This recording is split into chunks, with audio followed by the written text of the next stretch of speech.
Mr. Enriquez, maybe we can talk about it.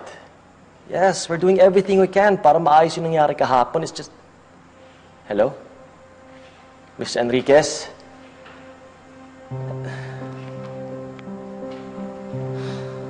Pinabaan niya ako. Anong sinabi ni Mr. Enriquez? He's backing out. Ayaw niya maging sponsor ng campaign ko. Damn it. Isa-isa na tayong iniiwan ng mga sponsors natin, ah. You know what? This is all Clara's fault. We need to find a way para matanggalan ng kredibilidad yung babaeng yon.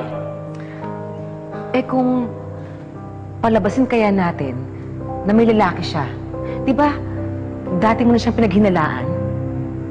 Yeah, pero hindi ko napatunayan yon. Hindi na mahalaga kung totoo man yun o hindi.